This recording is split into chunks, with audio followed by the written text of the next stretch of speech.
Last week, I believe I gave you Longfellow poems.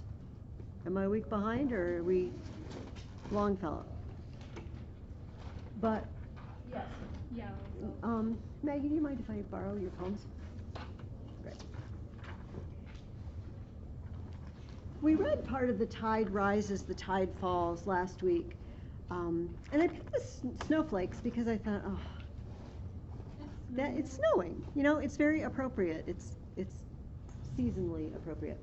And I would like to read this one out loud.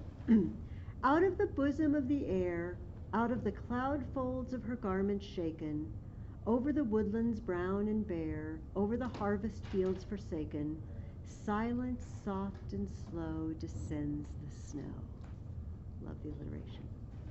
Even as our cloudy fancies take suddenly shape in some divine expression, even as the troubled heart doth make in the white countenance confession, the troubled sky reveals the grief it feels. You know, it's always overcast when it's snowing, obviously, because the snow's coming out of the clouds. And we tend to, well, when we're little anyway, even maybe when we're older, rejoice just a little bit. It's so pretty when the flakes get huge, you know, and if you don't have to drive in it. But it's also a gloomy time. The clouds are looming. And so Longfellow, you know, he takes something that's kind of joyful, but now it's grieving. Yeah, Jacob. Is it okay if we make a word call really quick? Yes. So here's the last stanza. This is the poem of the air, slowly in silent syllables recorded. This is the secret of despair, long in its cloudy bosom hoarded, now whispered and revealed to wood and field. The snow is the poem of the air. It's the poem where the sky pours out its grief. Any conjectures about how Longfellow might have been feeling when he wrote this poem? Pretty sad. It sounds a little bit like he was not in the best of moods. Depression. Yeah. When you said this. Oh, I know. Which reminds me, I was going to give everybody a pep talk because I need one. Talking to myself. This is the worst time of year. Does it feel like we've been doing school forever and then we're still going to be doing school forever? Am I the only one who feels that way? Okay, you're good. So you're energetic. You know, in the fall. Week 2 of the second semester is like, I know, because there's so many weeks left to go. And thank God, quite literally, we've had some sunshine. Because I've just been dragging and I don't want to do anything. Slow. Oh, it makes the day slow and I'm so fatigued. So this is the time, I don't know, to suck it up and learn to persevere, I guess. That's not much of a pep talk, like, is it? To be with Suck it up and persevere. Around winter, but It you know, does, stuff's it going does. on, so. But we can't always be that. Maybe this is even worse than sometimes. So, yeah, you guys' calling is to be students. So, you know, be faithful to God in your calling, and He will honor that. I don't know what that honoring will look like, but this is the time of year that sometimes we just have to screw up our courage, you know, and just say, well, this is what I got to do. This is my job, and I will do it. So, because we all look everybody looks a little glum today. Everybody's kind of, no, that's mean. That's frighteningly mean. Glum. Here's your poem back. Thank you. Our next poet is Alfred Lord Tennyson. He's another one of these guys. He sticks they stick the title in the middle of his name. What's up with that? He can't be Lord Alfred Tennyson. He's Alfred Lord Tennyson. George Gordon, Lord Byron. Yeah, sometimes they do that with Roman Catholic cardinals, like John Cardinal Newman. I don't know why that's a thing, that you put the title in the middle of their name. But he's Alfred Lord Tennyson. And he is still in that romantic poet tradition, but kind of breaking out of it a little bit. One of the poems I have for you is called The Charge of the Light Brigade. You may know this poem. Show of hands. Anybody know The Charge of the Light Brigade? I don't know it by title, but I might know it by half a league, cannons to right of them, cannons to Okay, left yeah, of them. I Okay, get okay, yeah, okay. It is about an actual historical event in the Crimean War, when a small group of soldiers was mistakenly told to charge a position that they could not take, and they suffered tremendous casualties because of a mistaken order given. Heard of that. Yes, and Tennyson wrote a poem about it. I'm just going to read the first stanza. Half a league onward, all in the valley of death rode the 600. Forward the light brigade, charge for the guns, he said. Into the valley of death rode the 600. We have a new poetic meter. We haven't talked a lot for a while about meters. We did talk about iambic, da-da, da-da, da-da, da-da. We talked about trochaic, da-da, da-da, da-da. This one is half a league, da-da-da, da-da-da, like the word strawberry. Dactylic. It's called Dactylic Meter. I'm not going to ask you to tell me that again. Like, if you just want to know that, it's fine. Da-da-da, da-da-da, da-da-da. Dactylic's kind of harder. You know how I told you that I could kind of just make up sentences in iambic meter because English kind of flowed that way? Dactylic is harder. Anyway, it's a very good dactylic meter poem. Say that again, Carson. Alexa could probably do it for you. Alexa could do it for me. Although, I don't know if if I want Alexa- AI writing my poetry. Alexa is good at speaking in that meter. It's like having the da-da-da. I guess, I see. I guess Alexa isn't technically AI. Like, is it? I mean, it's just a computer that, Wouldn't that be AI? yeah, well, I guess. Artificial intelligence. I guess I think of it as being a step above that mimics some sort of, Terminator-like yeah. intelligence. I don't know. Okay, A step so, above would be more Android. More could you pass it human down sentience. too, Carson? So I have two other poems by Tennyson. Please, reading out loud is good. I You have don't one have to question. read the Charge of the Light Brigade out loud every day. There's three. Yes, there's two poems. I do have one question. Is the son named Ben by chance? Whose son? Tennyson. Yeah, you're not gonna go there far. So we started the book Emma this week, and I would like to also borrow. Do you have the thing they hand out, the gentleman, the rules for being a gentleman? Oh, yeah. Wouldn't it be nice if Mrs. Ferguson just printed out her own copies of things and then just steal them from people? Why make your own when you can steal from others? It's not a good motto, by the way. I'm not really, no. You're That's, like the don't go government. home and say, what did you learn from Mrs. Ferguson to steal?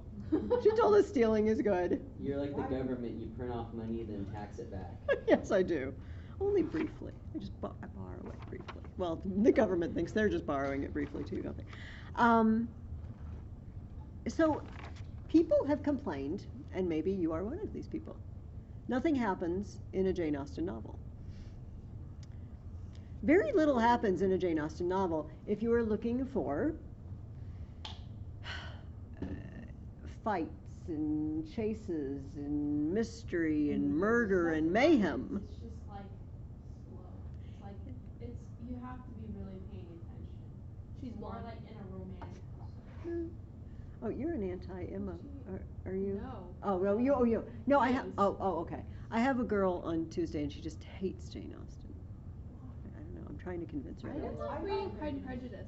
Okay. Well, I I'm like glad we how chose it this one. opens The Um, book, I just hate how, like, nothing happens. Well, but I here's the don't- thing. I'm going to try to spend the next few weeks convincing you that things are happening, but like Naya said, they are subtle things, and they are the things of everyday life.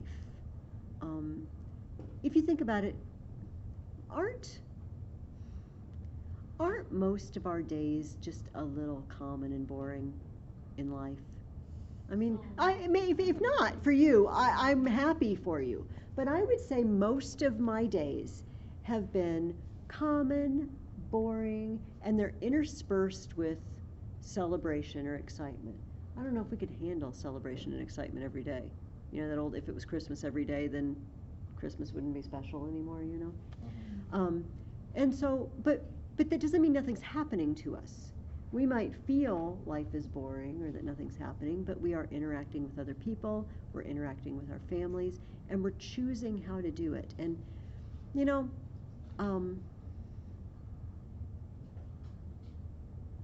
okay, so I will start this with a personal anecdote. My husband had a terrible heart defect, and we found out in 2008. He had a heart attack at 38. No family history. They didn't know why. It came back, it got worse, and they found out that the muscle between the ventricles of his heart was overgrown, and it was trapping the blood, and it would kill him. And they sent us to Mayo Clinic, and they'd only done 49 of them before him. And they opened up and they shaved part of his heart muscle off. And they put in a defibrillator, because if he also has electronic problems with the electric signal. And if it goes haywire, the defibrillator will be like one of those paddle things, you know, that you see the ambulance drivers have, and it will shock him back into rhythm while I call the ambulance. And I had, I don't know, kids ranging from 10 to 16. I was homeschooling. This was a hard time. He was out of work for 3 months. And I must say that I dealt with it pretty well. This is a big crisis in my family, and I'm doing it. But here's the things I have trouble with. It's the middle of winter, and little kids are running around, and they're driving me out of my mind. Just go do something already. All right? The minor things. I remember the day one of them had an ear infection, and I accidentally bumped and I spilled the antibiotic, you know, the liquid. Yeah, and they have to take the whole dose. And I'm just, you know, and I'm shouting, and my mom's like, was visiting, calm down. Like, I just spilled the antibiotic. I don't handle the little things well. Oh, you give me a huge crisis? I've got it. I've got this. But if it, serious, like, yeah, but the little things just tick me off, and that's when my true character shows. I fear. All right, because I buckle myself down to do this big thing. But who we really are slips out when we're relaxed and everything's casual. And how do we answer members of our household who irritate us in the middle of winter when we've been COVID quarantined and this is never going to end and it's been cloudy for 2 weeks? That's when we know who we are. Yeah. I get mad at the little things too. Like there was this one time I literally punched my brother in the face for parking my car crooked in the parking spot. And I will not judge you. I will say, don't do that. But I will also say, I understand. I understand that sometimes the little things break us. Bad parkers make you mad. So anyway, back to Emma. The reason I point this out is because Emma paints a portrait, Jane Austen paints a portrait of life in a small town with a small group of people that you're stuck with. All right. Notice they never go to London. I mean, it was a big deal when the John Knightley family and her sister Isabella finally came to 16 miles from London. Are you kidding me? 16 miles? 16 miles, it's like 10-minute drive. Yeah, I drove longer than that to come here this morning. horses, they just ride a horse and they're there in like, what, 30 minutes? Well, not if you're Mr. Woodhouse, because Mr. Woodhouse thinks everything's gonna, you know, Take forever. kill him.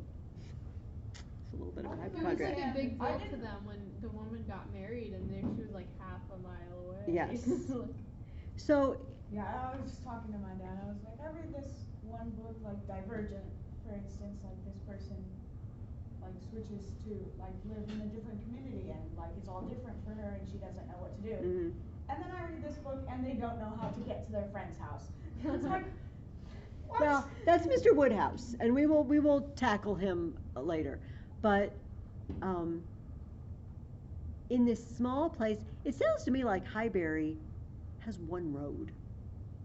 it You know, sounds like one of this those shop is places- on the road. The Bates's house is somewhere nearby. I don't know, is there like 2 roads that cross and then go out into the country? You know, my cousins live in like a really small town, and everything is on this one road, and then eventually there's another one, eventually. And like, it's just a crossroad, I'm just like. This must be like everything is Highbury. right there. Yeah, this Like, must be you're like, Highbury. you have to go all the way to Casey's, I was like, okay, Casey's is like 2 minutes from your house, what? Yes, yes. I come from Southern Illinois, and believe it or not, there is an extremely small town. It's, I don't know, 300-400 people. It's called Bone Gap. That sounds I grew up like near the Bone name. Gap, Illinois. I live on a road called Leafhorn. I mean, they have some. Unfortunately odd odd, names too. Down there, and then what they name their kids down there, I'm like, you cannot be more country. Okay, so I want to look at John Henry Newman's explanation of what a gentleman is. I want to read. I don't know how much of it I'm going to read. I'm just going to start and quit when I feel like I've read enough. It is almost a definition of a gentleman to say he is one who never inflicts pain. This description is both refined and, as far as it goes, accurate. He is mainly occupied in merely removing the obstacles which hinder the free and unembarrassed action of those about him, and he concurs with their movements rather than takes the initiative himself. I'm going to skip down.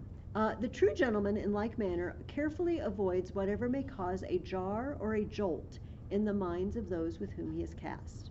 All clashing of opinion, or collision of feeling, all restraint or suspicion or gloom or resentment. His great concern being to make everyone at their ease or at home. He has his eyes on all his company. He is tender towards the bashful, gentle towards the distant, and merciful towards the absurd. He can recollect to whom he is speaking. He guards against unseasonable allusions or topics which may irritate. Okay, I'm going to stop there. Thank you. Because I want to just dive in instead of going through this. Obviously, this is not a difficult plot to follow. I don't feel like we need to go over the plot in any way. I don't know if there is a plot. There is a plot. There is a plot. It's just kind of, it's Oh, subtle, yeah. it's subtle. I want to just dive right in towards the end of your reading where the John Knightley family, Isabella, and their children have come to visit. And one evening, they're having dinner. And Mr. Knightley, Mr. John Knightley's brother, that we had met before, is there with them, visiting. And something happens. There's a Yes, quarrel. there's a quarrel. Something actually happens in a Jane Fights Austen with book. Isabella, right? Well, no. Let me look it up. So they're talking about the fact that they haven't been there in so long because they took one of their kids had a sore throat, and they went and vacationed at the seaside because their doctor in London said it would be good for her health Do what? to vacation at the seaside. People used to think sea air was a Oh, yeah, just like thing. they thought night air would make you sick. Yes. In the chapter, the last chapter, like chapter 13, it was like, they're obsessing over air. It's Well, like, but- what is it with these people? Well, because Well, they live quiet lives. they really cared whether or not it would make you healthy or not. I I mean, mean, my grandma still says that. She's like, I was out in the night air and now I have a cold. She like genuinely believes that made her sick. did I tell you guys when we were talking about the founding fathers about Franklin and Ben Franklin and Thomas Jefferson? No, it was Ben Franklin and John Adams, sorry.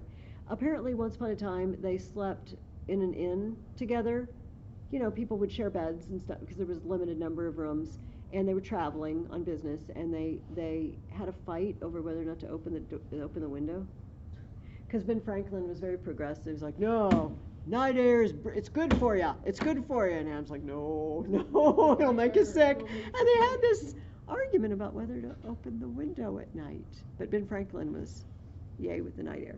So, yes, we don't tend to obsess, although we are living in a world right now where we have public service announcements teaching us to wash our hands properly, and I'm just saying. Well, nobody knows about Where would we it. be without the government telling us what to do? We'd What just did be people do lost. before that? We'd be lost. Probably be a lot better off than we are. Okay, let me go to this. Yeah.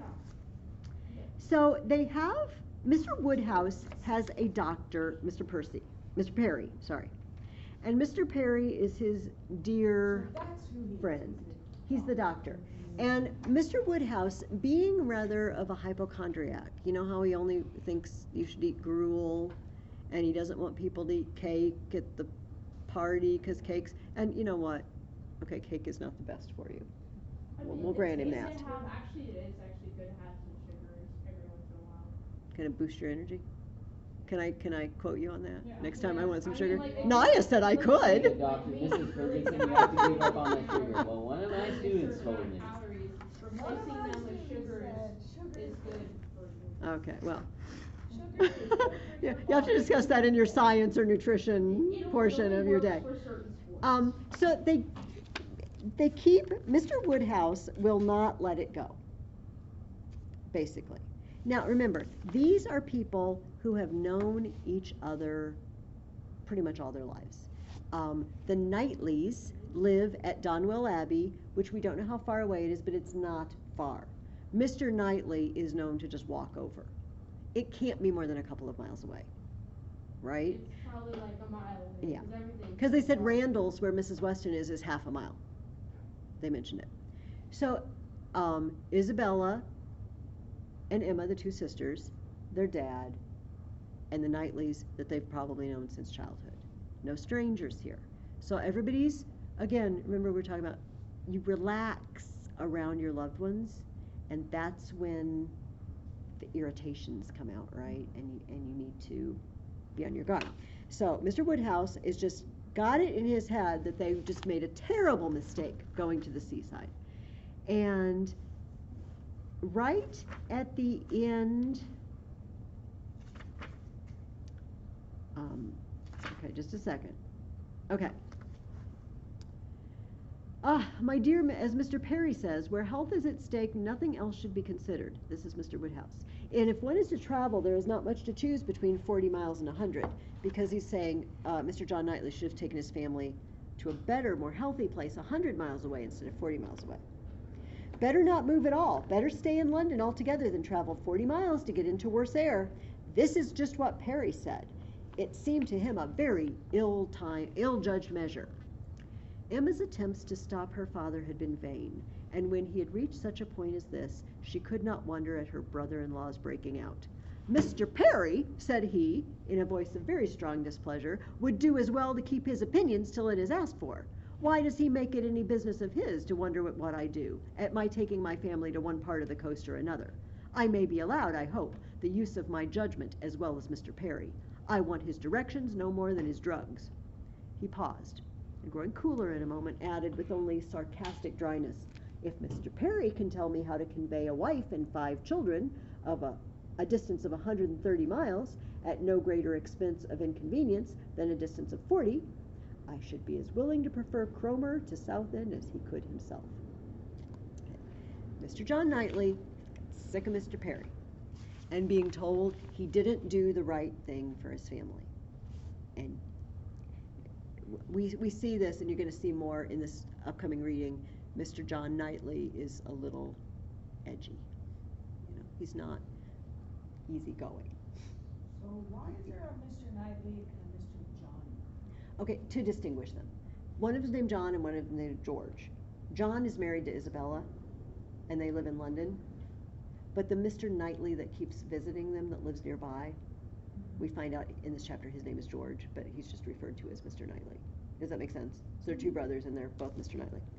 But the key thing, and you know, keeping in mind what I just read about what a gentleman does, that a gentleman curbs irritation, that a gentleman steps in to keep the peace. I'm paraphrasing somewhat. So Mr. George Knightley, John Knightley's brother, had been talking to him about the farm. Okay, what was going on? Listen to what he says.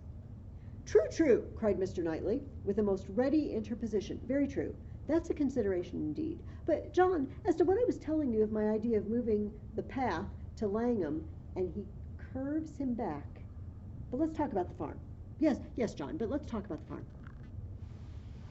He did something there. He was a gentleman.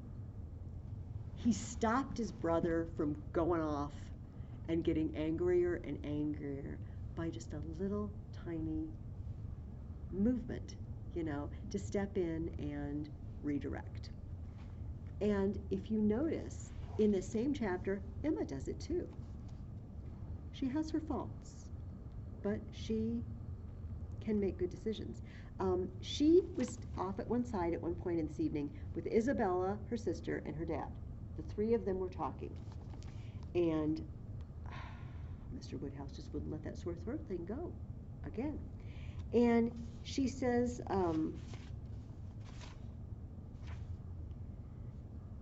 Mr. Woodhouse is talking to his daughter. My dear, but Perry had many doubts about the sea doing her any good, and as to myself, I have been long perfectly convinced, though perhaps I have never told you so before, that the sea is very rarely of use to anybody. I'm sure it almost killed me once. Come, come, cried Emma, feeling this to be an unsafe subject. I must beg you not to talk of the sea. It makes me envious and miserable. I have never seen it. And then she turns to Isabella, but you haven't asked about the Bateses yet. But you haven't asked about Mrs. Perry yet. She redirects. She changes the whole, this was headed towards an argument. And she steps in. Oh, but don't you want to know about the Bateses? Oh, don't talk about the sea. I've never gotten to go to the sea, and so it makes me envious. Let's stop the subject. It's a very small thing, but it makes the difference for the whole evening. These two characters stepping in. Let me do that. Yes. And so suddenly Isabella's distracted, and for a short while, Mr. Woodhouse is distracted. Because these two people have stepped in. It's a very small thing. How much does it cost us to step in when somebody's getting heated, when somebody's getting upset, to step in and just not lecture them, but redirect them gently? That's the way we can live together, right? In some sort of peace and harmony when we're stuck together in a place like Highbury or a place like our own homes when we're quarantining and we just can't get away from each other. Okay, so Emma. What is Emma's problem? Does Emma have a problem? Do you find fault with her at all? Control freak. She's a little controlling, isn't she? Mm-hmm. Is that what you're going to say, Kirsten? She can predict the future. She can predict the future. On the basis of the fact that once upon a time she thought her governess, Mrs. Weston, Miss Taylor, would be a good match for Mr. Weston, a local widower. And it did indeed turn out to be the case that they got married, and she's obviously must be brilliant. I think there might be a reason for her controlling. First of all, let me ask you this. Controlling people, and maybe we all know somebody like this, who feels the need to step in and tell. This does not include your parents. Your parents have a right to tell you. Parents are not controlling people, all right? But other people, friends, who, you know. Siblings? Siblings, perhaps. This is the way you do it, and this is not the way you do it. What is their opinion of themselves or their own advice? Probably much higher. They think it's much higher than them. They think they're Especially right. In the case of younger siblings, they're probably wrong. Yes, they are always Well, wrong. They except are. They think Paul that- tells Timothy not to let people look down on you because of your youth. But yeah, they're probably wrong. Well, my brother, this is just a quick instance. My brother brought up somebody who got sick, and then somehow that had something to do with the death penalty. So I was like, what? Okay. I was so confused. I was like, what? Yeah. That's All right. Yeah, this person got me sick, so they get the death penalty. Electric chair for you. Wow, Somehow that's broken. severe. Okay, so Emma, we get a few clues. Again, we said earlier that when you read Jane, hey Carl, when we read Jane Austen, we need to read slowly enough to catch the little comments. Because, you know, some books you can just browse through, you can kind of speed read to the point where the exciting action happens. The exciting action is not going to happen in this book. So you need to slow down. Book slowly. Oh, Well, slow. you know what, I read too quickly most of the time, and I miss things. So at the very third paragraph of the book, we hear this. That Emma, even before Miss Taylor had ceased to hold the nominal office of governess, the mildness of her temper, Miss Taylor's temper, had hardly allowed her to impose any restraint, and the shadow of authority being now long passed away, they had been living together as friend and friend, very mutually attached, and Emma doing just what she liked, highly esteeming Miss Taylor's judgment, but directed chiefly by her own. She's had many years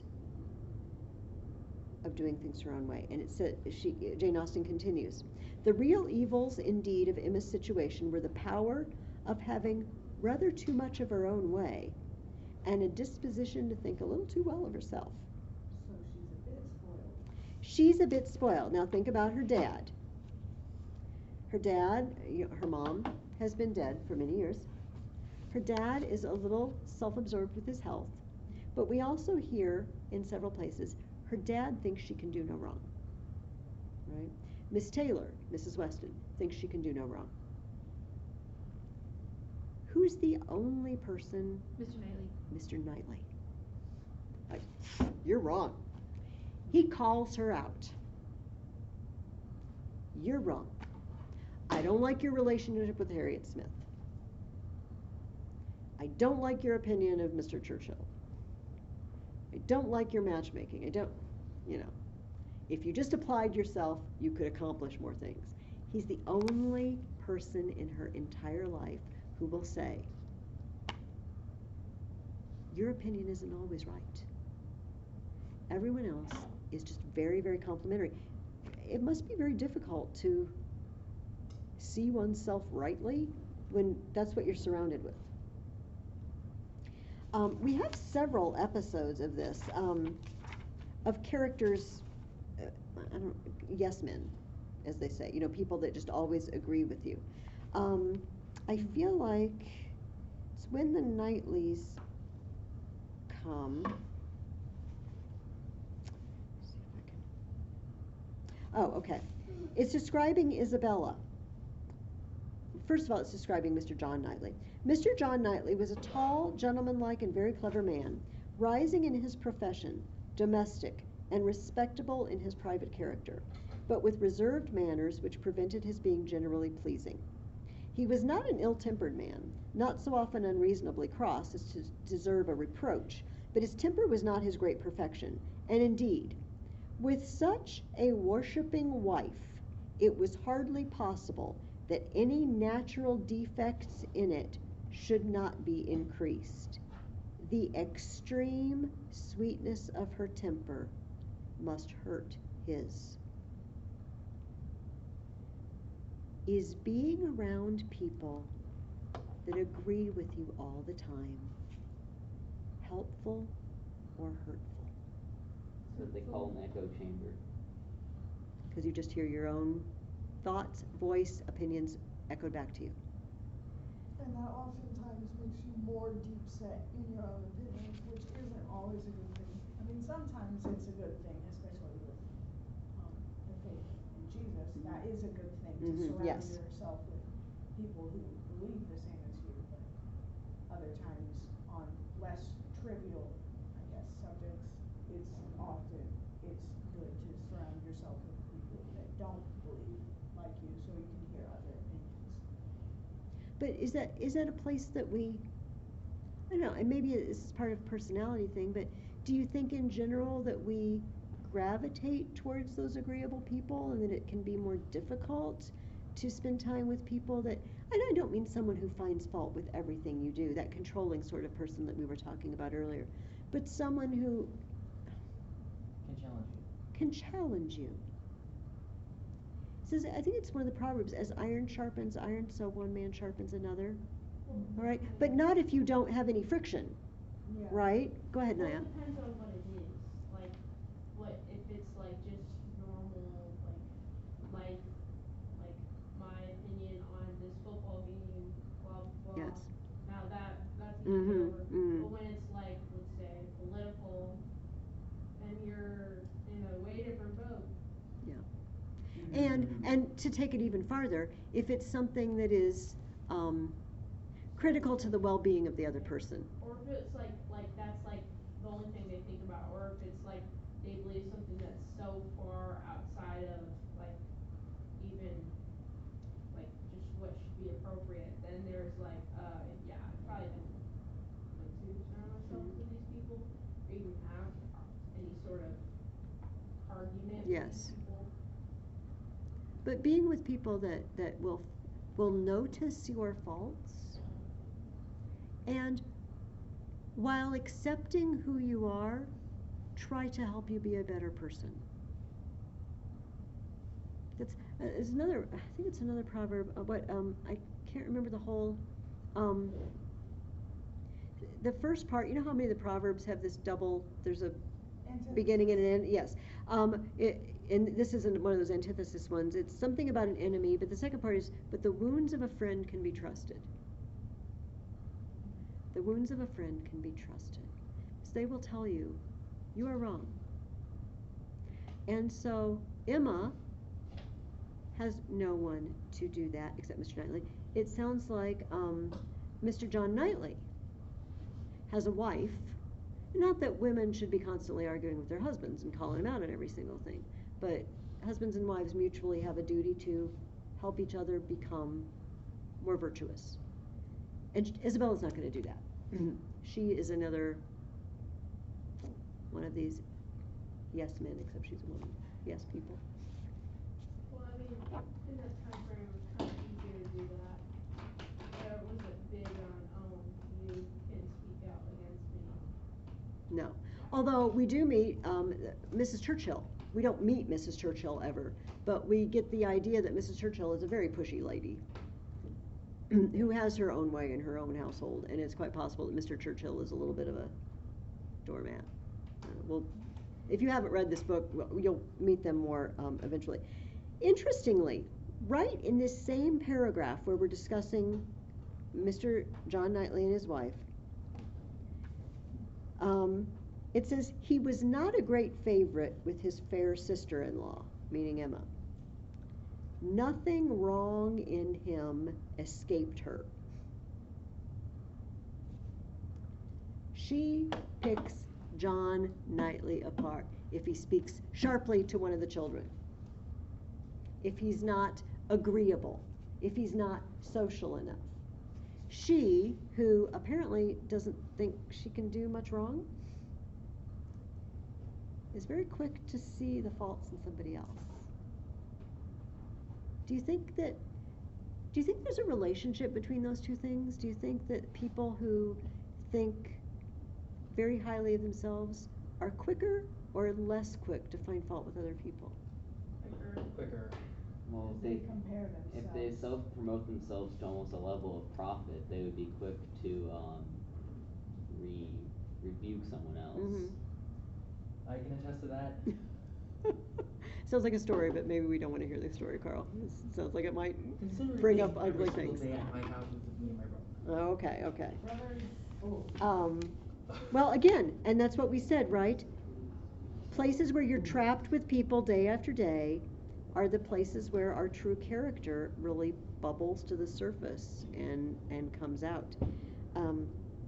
So I'm going to go through just the time we have left. I've got places marked. It's hard for me to find them topically.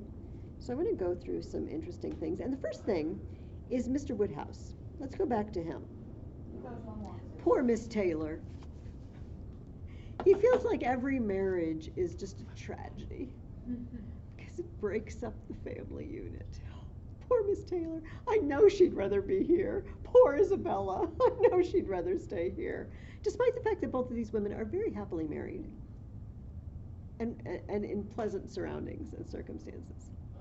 All eventually. Mr. Woodhouse, and I can't help but believe that this is important because Jane Austen tells us twice, just a few pages apart.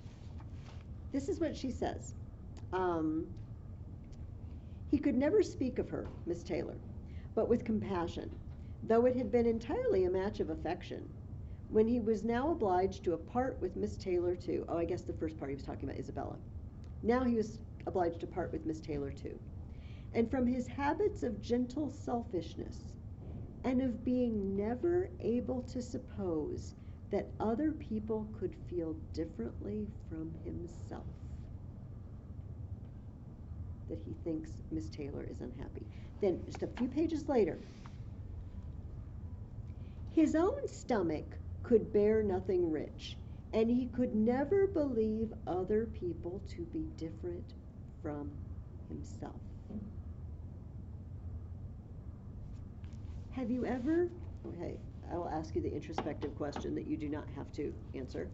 Are you like that? Or do you know anyone who just, it's a slightly different thing, you see, of I'm always right and I'm bossing you around, although it's a very fine line between it. Because Mr. Woodhouse, my stomach can't handle the cake and the rich food, so you should all eat gruel. Because you all must be like me. I'm going to make you do it for your own good, because I can't imagine that you're different from me. What would be a name? Yeah, what would be a name? What would we call somebody who, I mean, selfish, but that's not quite, doesn't cut it. Self-absorbed? Self-centered? Yeah, self-absorbed. But both, who else? The person that thinks really highly of themselves. And Okay. the person that, if I can't do this, you can't do this. Yes. I mean, kind of They the don't same feel people. unique. I guess, in a sense. Well, and if you, but then they don't recognize anyone else's uniqueness either, do they? It's all about me. The world Very selfish. is centered around them. And my experience is the only experience there is. There's a Or the funny, only there's a experience funny you word. It have. took me years to learn, because I would read it and then I could never remember what it meant. And I always had to look it up in the Solipsism. Solipsism is it comes from solus ipsi, only that one, only myself, and the idea treating the world like you're the only one in it. So something that's solipsistic is like acting like not only you're the center, but basically you're the only thing that matters. And very few people would just stand up and say, I'm the center of the universe and I'm the only thing that matters. But there's an attitude. And Mr. Woodhouse, I mean, he seems nice enough, but he's got an issue with, you know, how he's always worried about the draft and oh my goodness, heaven forbid we should go out and dine with the Westons at Randall's because something might happen on the way, the half-mile drive, you know. And I might end up in a draft. What is the room going to be tight enough? Am I going to have a fire to sit by? And I don't feel like I'm doing Mr. Woodhouse justice, because he does care about other people. But I think this is telling that he cares just, more about himself. yeah. But in that good in quotes way that we talked about, that controlling person who they really think they're doing something good for you. He's not. They're just not quite right. They're not correct. They don't have they don't have the whole picture, do they? They're focused on one place. I feel like Mr. Woodhouse, I always can't decide if I like Mr. Woodhouse or not. I feel like he would annoy me. If I was stuck in the house there at Hartfield with him, he would be an annoying, like I'd have to go in a room and shut the door and be away from him for a little while.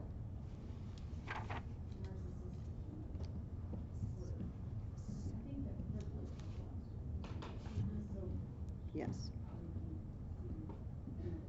Mm-hmm. However, he seems to be a little less, we're talking about privilege, a little less snobbish, and we're going to talk about that a little bit this week and next week, than Emma, who has a very strong sense of social class. And so, you know, the Bateses. Miss Bates talks to excess in a stream of consciousness flow. I don't think, in this first 12 chapter, we don't meet them a lot, do we? We've met them, but not much. You're going to meet them. They talk about them a little bit. Okay, they're going to be a bigger player in this week's reading. But, so, Emma,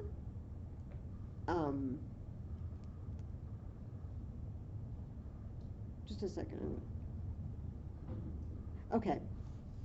Yes, the Miss Bates.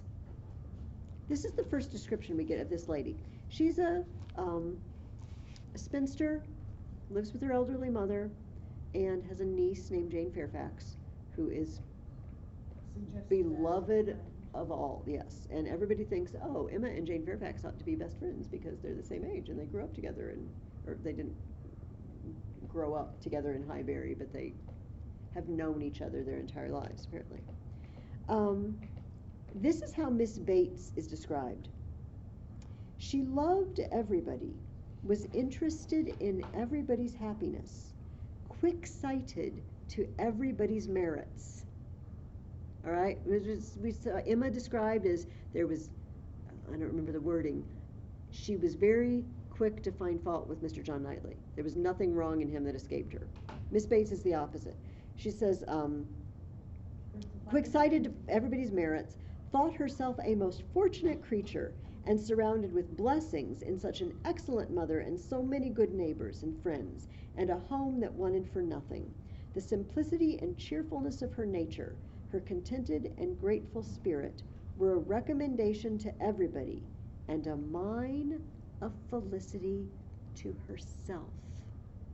Not only did she make everyone around her happy by her good attitude, she made herself happy. She was a mine, I love that, a mine of felicity to herself. She doesn't just make herself a little happy. What's in a mine? Gold. Well, gold, something precious that you want, but is there just a little bit of it? No. No, there's tons of it, and you can go dig it out whenever you want it. Her good nature was a mine to herself of her own happiness. Because what? She doesn't find fault with anybody. But that She- depends upon if you find a being a goat. What, about what, how much there is? I don't know. This wasn't a dissertation on mining so much as an idea that she carries this supply around with her because of her disposition. She just She is like that. she doesn't think, well, I was going to say she doesn't think too highly of herself. I don't see a lot of evidence that Miss Bates thinks of herself at all. You know, sometimes you've probably heard this in sermons, that humility isn't thinking super lowly of yourself, it's thinking rightly of yourself. it's And thinking rightly of yourself is that you're not the center of the universe. And what's more, the other people around you are more important than you in the sense that you're here to serve them. You're not here to serve yourself. That selflessness is not thinking highly of yourself or lowly of yourself. It's not thinking of yourself at all. We've all had moments like that, I think, when we're so wrapped in something that you forget yourself. If we could live like that, that would be awesome. I feel like Miss Bates lives like that. She just doesn't really think of herself at all. So, there is a young woman named Harriet Smith. What do we know about Harriet Smith? She got sick. Oh, well, yes. Before that, what do we know about Harriet Smith's background? She lives in Yeah? Anybody? Here's the opening paragraph when we first have Harriet described. Harriet, oh, my page turned. Okay. Harriet Smith was the natural daughter of somebody. Oh, she was adopted. Yeah. She's not adopted, but she's a boarder at Miss Goddard's school. She was put to boarding school, you know, where you live, all right? Like Hogwarts. So we don't really know where she came Yeah. from. This is the key in that one little sentence. Harriet Smith was the natural daughter of somebody. So we In a world where your social class was very important, she's a big fat question mark. Somebody had placed her several years back at Mrs. Goddard's school, and somebody had lately raised her from the condition of scholar to that of parlor boarder. So she used to be a student, Now basically she's just a boarder living there, but she's no longer a student because she's older. She's out of school. Mm-hmm. This was all that was generally known of her history. She had no visible friends but what had been acquired at Highbury, and was now just returned from a long visit in the country to some young ladies who had been at school with her. All right. So Emma looks at her. She comes to visit one day with Mrs. Goddard. And Emma likes her. She's pretty. She's relatively refined. And it says this, trying to find, okay. She was not struck by anything remarkably clever in Miss Smith's conversation, but she found her altogether engaging, not inconveniently shy, not unwilling to talk.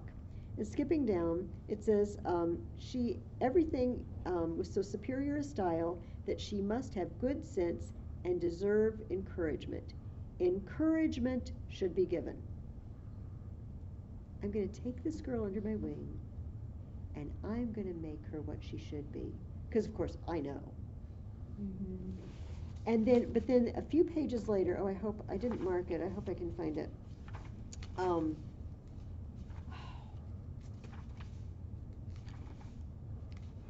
There is a place where she's talking about Harriet and her plans for Harriet. And it says, she was just exactly what the household needed.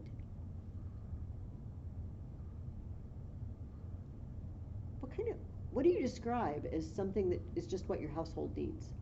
Peace.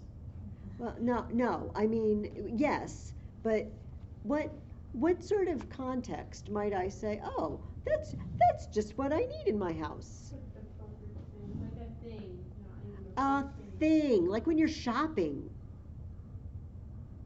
Oh my goodness, Emma just went shopping for somebody, for a human being that she's gonna mold like a toy. What a terrible thing to say about someone.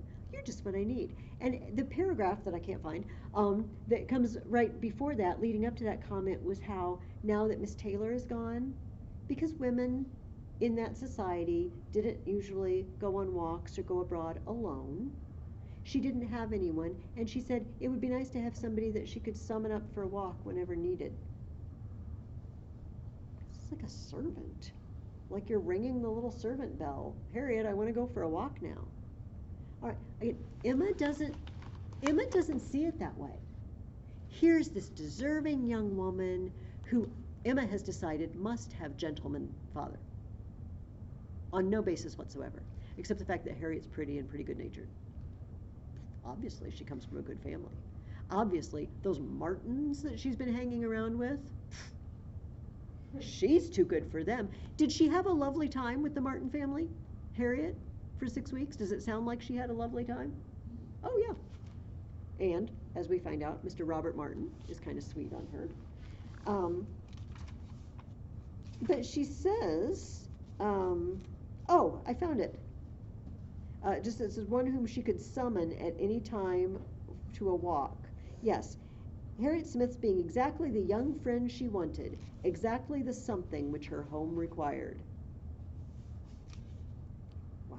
Well, it sounds like she's lonely and wants a friend, but she doesn't know how to because she's never been corrected to say that without being so rude. Yes. Do you think Emma views Harriet as her equal? No, she's higher than her. Not in any way. Emma thinks herself smarter. Hard to say about looks. Jane Austen's not big on describing looks. Certainly social status. The Woodhouses and the Knightleys are the families, right? They're the ones. They are Highbury, and everybody else is just a little notch below them. So I guess the question is, if she doesn't think Harriet is an equal, do you think she's treating her like an equal? In this portion that you've read? She's kind of. I feel like she's almost making her think she is, almost, but not really. If that makes any sense. kind of like I'll teach you how to be my equal. Like you're not my equal yet, but I'll make you my equal. And maybe you'll never quite get there, but we can get closer. Like an apprentice, because she Yeah. feels in a sense that she's not been, because she's not at her level, because she hasn't experienced what she's experienced. Mhm. So come live with me, and you will experience what I have. Yes. You will be closer to me. And you will run with the right sort of people. She says this, she was talking about the Martins, and she's quizzing Harriet, what sort of man is Mr. Martin? And notice how Emma has never met this man. Emma does not know this family.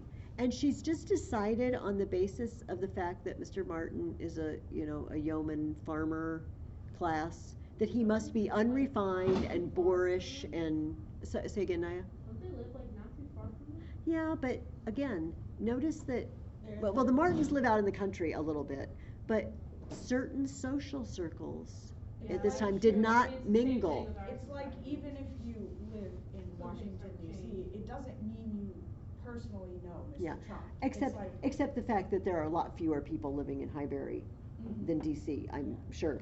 But she says this, they're kind of the higher ups and they don't mingle with yes, other people. because Harriet says, well, you must have seen him. He's seen you. And she says, that may be. I may have seen him 50 times, but without having any idea of his name. A young farmer, whether on horseback or on foot, is the very last sort of person to raise my curiosity. The yeomanry are precisely the order of people with whom I feel I can have nothing to do. So she's not like, So she's a snob. Yes, but I will qualify the word snob. I asked you, and I don't want to fully bring it out, I want you to keep thinking about it. I asked you to look at the kind of the class system that we see in the early 19th century and compare it, the class system and the manners, I guess, both of these. And the fact that we are very casual as a society. We dress casually, we speak casually, we address each other very familiarly quickly. And we also kind of pride ourselves on not having, remember in the Constitution, there shall be no titles of nobility. But now you said something kind of telling just a minute ago, and I want to go back to that. You said, just like us. Do we, in practice, have classes? sort of, yeah, I mean, you've got. Well, if they're like unnoticed, like, let's use for instance, I'm gonna use one very common from, I live on the west side of Davenport, and that is known as the ghetto, the underclass, even though the majority of the people that go to our school actually are from Walcott and Bluegrass, Mhm. are actually very mostly wealthy or come from good homes or whatever. Then there's some farmers or their parents are farmers. And there's people like me, my dad runs the IT department for the city. And then we're seen as that. And then there's Bettendorf, who is seen as the richer, we have everything, you are inferior to us, bow at our knees. Literally, you wouldn't believe the audacity of these people, but it's just kind of, it's like where they grow up. Yeah. And then you see all these things, like in middle school, whether you go to Williams, which is a kind of ghetto school, you go to Smart, which is a really ghetto school, or you go to Bluegrass, a lot of names, well, it's actually Walcott, and then they all come together, but they're still inferior to these people. It's just all these different groups running together. So do we delineate people? Do you feel like our society does, first of all, maybe on the basis of wealth to some extent? Yeah. Is it wealth? Is it education? Is it perhaps what you do for a living? Mm-hmm. It's all of them. I think it's a combination of all three. Because the more education that you have, the higher degree you can get, Yeah. which then you can earn more money. Mm-hmm. I mean, there's like, people, I mean, they say like, no titles of nobility, but like, it's becoming a thing to, like, if you have a PhD, your name, last name, PhD. It's like, Or you get a doctorate Which- and then, like my father, he's Dr. Del Jensen. Which, and no, and this is not a dig, But you're, it's but, professional, it's a professional name for him. which is no It's not no indication good. of how intelligent that person is, quite frankly. Do you know what I There's- mean? There's smart Um, there's really smart people that don't have degrees. Yes. Like my dad doesn't have a degree. Most people that have his job have master's degrees. And then, or there's, really foolish people that have PhDs. It's just, people will always envy somebody, or will always put somebody down in society, and there's no way to change that. It's just the human nature of people. I guess maybe this takes us back a little bit to our Constitution, the Federalist and Anti-Federalist papers, looking for a society where, justice, we're going to be a people of law, so, all men are created equal. Well, we're not equal in ability, we're not equal in resources, but we're equal before God and we're equal under the law, or we're supposed to be, right? If there were no nefarious goings on in politics or in the courts, which I don't deny, but you gotta have a goal, right?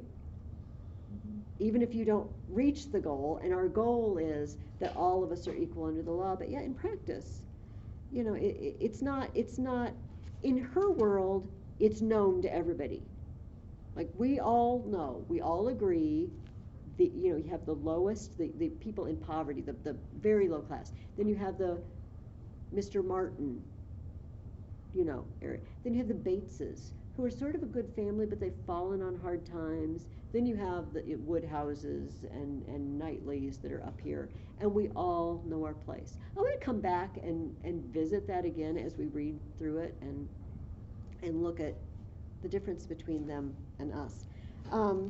So she decides that Harriet should, the way to get her to be me, if I'm Emma, is one, get her in better society, have her to Highbury a lot, and I need, because I'm so good at it, because of the Mrs. Weston thing, I'm so good at matchmaking, I'm going to set her up with someone who would be just the thing, Mr. Elton, all right?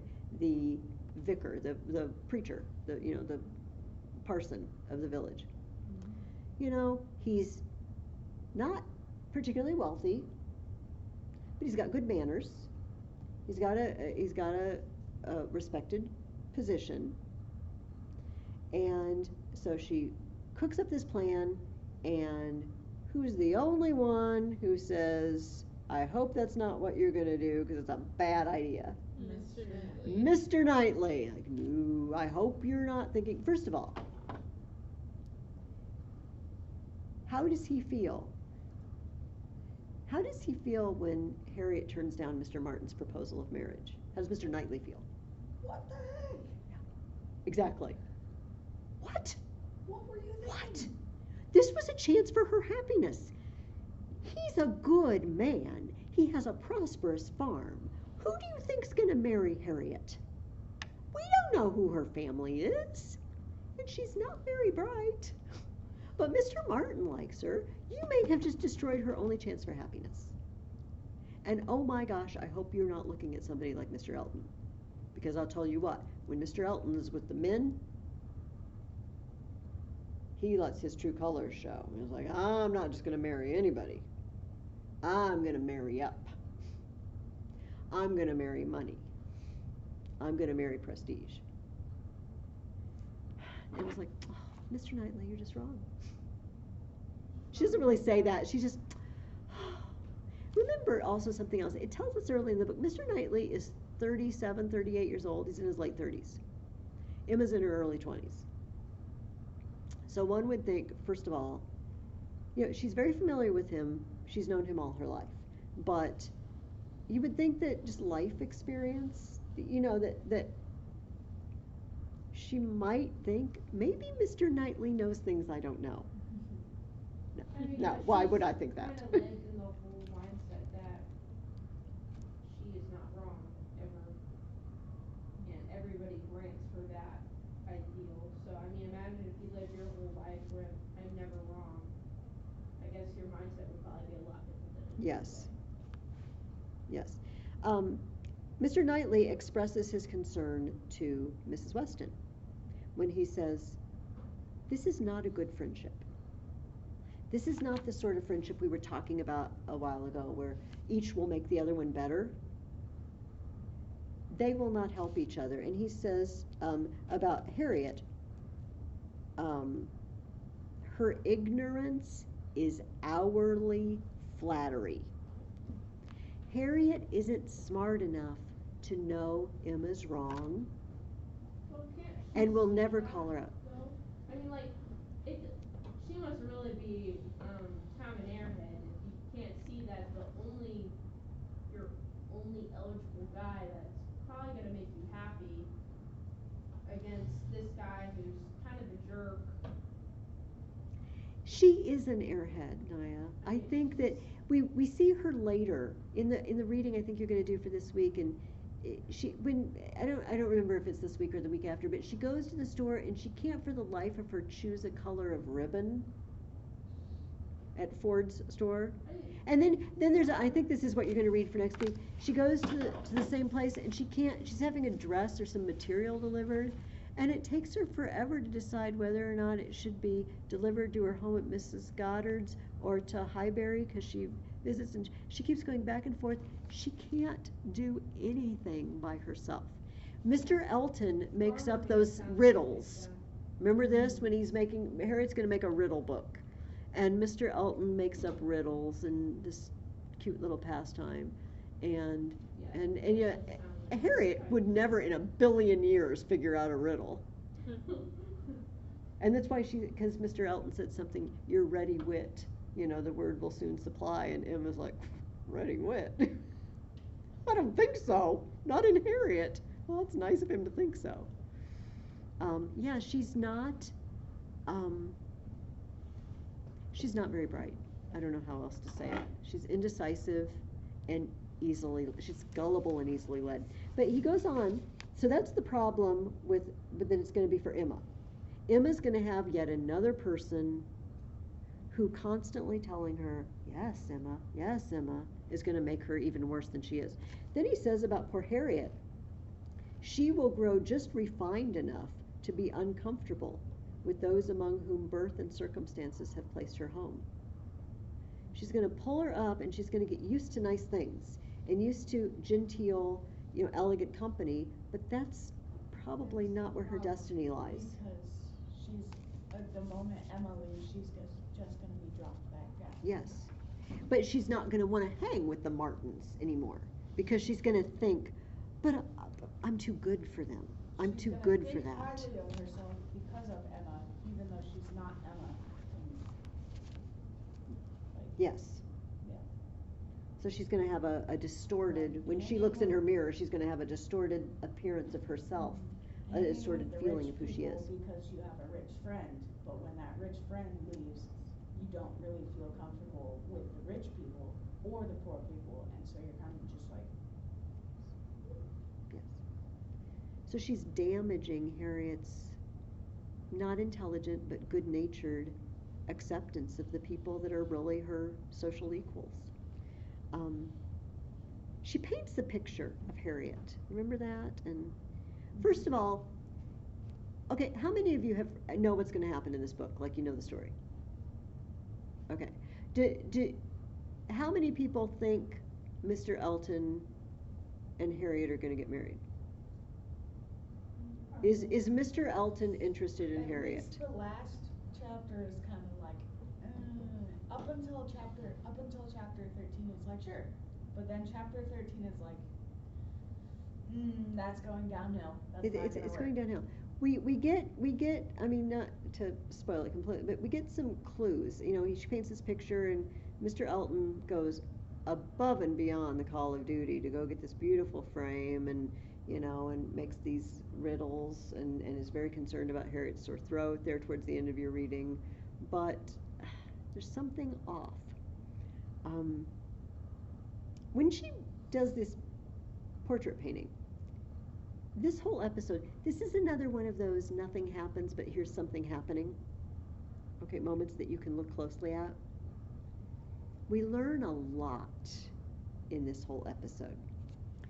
First of all, they convince Harriet to sit for her portrait, which what class of people would you assume would sit for portraits? Very high. Okay, yes, this is an upper class pursuit. And it says, Emma wished to go to work directly and therefore produced the portfolio containing her various attempts at portraits, for not one of them had ever been finished. So she's not really set on painting.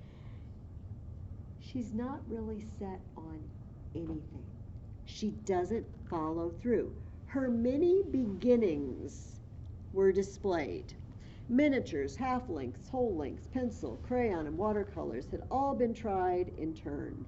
She had always wanted to do everything, and had made more progress both in drawing and music than many might have done, with so little labor as she would ever submit to. So she doesn't ever do She's really anything because she lazy. doesn't try. She doesn't follow through. She doesn't want to put the work in that turns you into an accomplished pianist or artist or whatever it is. We all know it. Anything you want to learn to do, you got to work at, right? I mean, there are a few natural thinks she geniuses. has If you're a Mozart, I guess, but She thinks she has a natural born talent to do something, but she doesn't, and so she doesn't try. she was not much deceived as to her own skill, either as an artist or a musician, but she was not unwilling to have others deceived, or sorry to know her reputation for accomplishment, often higher than it deserved. So we learn this first thing about Emma, that she is lazy. She is not self-motivated, and Miss Taylor obviously wasn't a motivator for her when she was young. At one point in the book we hear Mr. Knightley, I think he's talking to Mrs. Weston, and he says, you know, she was going to have a reading program with Harriet. You know, they were going to read and improve themselves. And Mr. Knightley says, you know how many reading lists that girl has made? She never even starts. She's always going to improve herself. She never does. So she brings out the pictures that she started, and listen to her. Dear Mrs. Weston, always my kindest friend on every occasion. She's showing the picture of Mrs. Weston. She would sit whenever I asked her. There's my sister, and really quite like her own little elegant figure, and the face not unlike. I should have made a good likeness of her if she would have sat longer, but she was in such a hurry to have me draw her 4 children that she would not be quiet. Then here come all my attempts at 3 of the 4 children. There they are, Henry and John and Bella, from one end of the sheet to the other, and any one of them might do for any of the rest. She was so eager to have them drawn that I could not refuse, but there is no making children of 3 or 4 stand still, you know. Nor can it be very easy to take any likeness of them, beyond the air and complexion. What? She's got an excuse for everything. Well, you know, I just didn't finish. Well, she wanted her picture, but, you know, but she wanted me to draw the kids, and the kids wouldn't sit still, and, you know, there's always something to do. Didn't finish it. This is Emma. See, I want to hit the stuff that I marked. Hang on, time's getting away from us. Oh, yes, here's another comment to that effect. Her views of improving her little friend's mind by a great deal of useful reading and conversation had never yet led to more than a few first chapters, and the intention of going on tomorrow. It was much easier to chat than to study. So they never read. So they never did it. They never did it. So in what respect is Harriet becoming better? No. In no way whatsoever. But because just Emma learning how to doesn't know. procrastinate. Yeah. Maybe she's gathering some of Emma's bad habits. Gathering like the her self-worth is higher than what it really should be. And then she's also kind of gathering this, I can be lazy and that's acceptable. successful, and that's going to help me. If I do this, Yes. I can do anything. I'm gonna marry rich and live a very leisurely life with maids to serve me hand and foot. Yeah. maybe not with Mr. Elton, but probably a house servant. It's amazing. Sometimes I read books written, there was a children's writer named E. Nesbit that I highly recommend, and she wrote in the early 20th century. And every household had like a cook or a maid. Not rich households. And I think, where's my cook? Why doesn't my household have a cook? Sometimes I wake up in the morning and I tell my husband, well, I don't know why I let the maid have the day off, but now I have to go get my own tea. Happens every morning. Harriet says at one point, whatever you say is always right, to Emma. And this is in the situation where they're reading those riddles from Mr. Elton. Which of course, Emma can figure out what they mean, but she's a little not, she's not zoned in to the meaning behind them. Here's another clue. She's telling Harriet later, do not be overpowered by such a little tribute of admiration as the riddles. If he had been anxious for secrecy, he would not have left the paper while I was by, but he rather pushed it towards me than towards you. Ding, ding, ding. He gave Emma the riddle. He pushed it towards her. He framed a picture that Emma drew. So she's suggesting that Mr. Elton likes him better than her. Yeah, but she doesn't see it. She doesn't. I don't know how. I mean, they're like perfect. They're both so high and full of themselves. And he apparently loves her lazy artwork. And he does, she's but bright enough to figure out his riddles. hold on though, because I want you to keep. We read through chapter 13 or chapter 12. 13.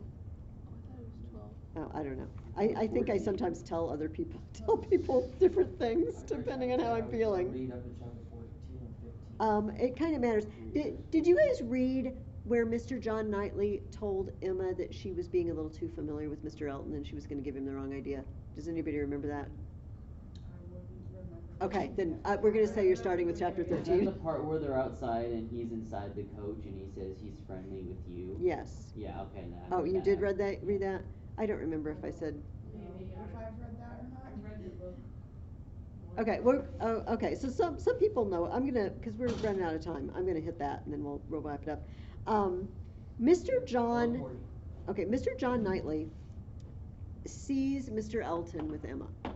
They've spent a lot of time together because he's always inviting her over to be with Harriet, right? And they've gotten friendly and more casual. And Mr. John Knightley says, Emma, you need to be careful. Because, and let me step back now, I'm being myself again. In this society, you know, men and women didn't spend time alone together when they weren't married. Just actually not a bad idea.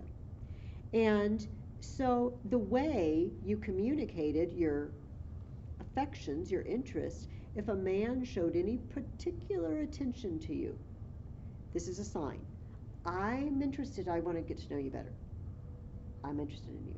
And if a woman receives it graciously, right, if she encourages it by engaging him in conversation and, oh yes, tell me that story, please do. That's a signal back. Yes, I'm interested in you too. I want to get to know you better, okay? So it's code. When a woman treated a man that she's not married to with that openness and familiarity and engaged attitude, that was a signal. And Mr. John Knightley is telling Emma, you're sending the signal. And of course, Emma's like, that's ridiculous. We are just friends, because of course in Emma's mind, he's already marked for Harriet. She's no interest in that direction whatsoever. And I'll close with this. He's supposed to be his. Yes, yeah, he's Harriet's.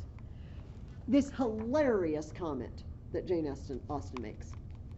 Here's her answer to Mr. John Knightley. I thank you, but I assure you, you are quite mistaken. Mr. Elton and I are very good friends and nothing more. And she walked on, amusing herself in the consideration of the blunders which often arise from a partial knowledge of circumstance and of the mistakes which people of high pretensions to judgment are forever falling into. She thinks the person with high pretensions to judgment is Mr. John Knightley, and he's falling into silly mistakes. But who is the person of high pretensions who's ever falling into mistakes? This would be Emma. She's thinking and slightly mocking in her mind his silliness. She's the one who's doing what she's mocking. It's hilarious. I think it's hilarious. But it's very subtly. It's not like Three Stooges hilarious. It's very subtle. No slapstick in Jane Austen either. Okay. Before we finish up, does anybody have some of you have your papers for me. Yay raw for you for getting those done, but I did say you could have 2 weeks. Does anybody have a question about outlining it? We are discussing whether or not Victor should have made a companion for the creature. I got my outline done. Okay. So, That's kind of the hard part, don't you think? Once you get all your ideas out, and of Fix course, the ideas we first. brainstormed together, so yeah, hopefully you were, ideas are the hardest okay, part of yeah. it. And then getting them, and then once you have those together, The rest. it's not so bad. Go ahead and read through chapter 27 for this next week. It's okay. It's roughly the same. I think my copy of the book is about 420 or 430 pages long. So in my book, we're reading a little over 100 pages a week. But hopefully this is not a tough book. Mine's 330. I don't know. How Maybe does maybe my print is, my typesetting is bigger or something. I don't have a, oh yeah, yours is tiny. Look at, see, I mean, a my little eyes bit, would be yeah. tired reading yours. So through 27, and My book- finish your paper on Frankenstein. Huge. Do you have an introduction, a I big have a- introduction, or? Let me show you I what do have chapter an 1 introduction. is. Oh, see, that says a lot. Oh. This is page 1. Yeah. So Yeah, there I is had a like. long Yeah, introduction. I have a very short It has like introduction. 90, the page right before chapter Oh. 1 is XCI or 91. Oh, gee. Okay, so I'm about to turn the recording off for Gabby, but this is the handout for next week. It is the boys are gonna love this. This is published in Philadelphia in 1853. It is just an excerpt of The Behavior Book, a Manual for Ladies by Miss Leslie, author of Pencil Sketches, Complete Cooker, The House Book, More Receipts, etc. This is about this is about paying visits. Now, notice how in Jane Austen books, Dickens books too, they go and they pay morning visits. It's like everybody had an open house in the morning, and I love this. You had a calling card. I want to have cards. I have no one to call on, but I just want cards because. And then you leave them, and the butler will come and who may I say is calling, and you leave your card on the tray, and they take them in. And you had, say, I'm making this up, but say 9 to 11 or 9 to 11:30. You just knew that people paid visits. And you were just ready to pay calls or receive calls. We're going to see them visiting the Bateses. And then there were longer visits, like Harriet's visit to the Martins. Says she stayed 6 weeks. It's a long time to visit. And how It's a really long visit. And that's Uh, how where Emma's family is visiting. Yes, although I don't know if they spend much more than a week or two over the Christmas, but it's a long visit. So this is about the etiquette for long visits, if it's longer than a week, and the things you should do. So you need to learn this in case you're ever visited. Okay. Bye, Gabby. Hope to see you next week.